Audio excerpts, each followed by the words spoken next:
বিসমিল্লাহির রহমানির রহিম। সম্মানিত দেশবাসী, আসসালামু আলাইকুম।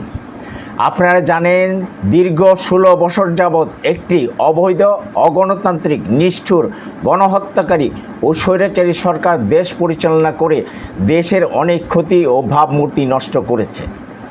2024-এর বীরশ্রেষ্ঠ ছাত্র যোদ্ধারা আন্দোলনের মাধ্যমে নিকৃষ্টতম সরকারের পতন ঘটিয়েছে। এই কৃতিত্ব ছাত্র জনতার। তাই তাদের মতামতের উপর অধিক গুরুত্ব দিয়ে অন্তর্বর্তীকালীন সরকার গঠনের আহ্বান জানাই। সাথে সাথে ছাত্র জনতার পরামর্শক্রমে দেশপ্রেমিক, ন্যায় নিষ্ঠা, সৎ, সুশীল সমাজ ও ত্যাগী রাজনীতিবিদদের সমন্বয়ে সকলের কাছে গ্রহণযোগ্য একটি অন্তর্বর্তীকালীন সরকার গঠনের আহ্বান জানাই। ধন্যবাদান্তে প্রিন্সিপাল এম.এ. মুনায়েম, সিনিয়র সহসভাপতি, বাংলাদেশ অধ্যক্ষ পরিষদ, সাবেক শিক্ষার্থী, ঢাকা বিশ্ববিদ্যালয়। ধন্যবাদ।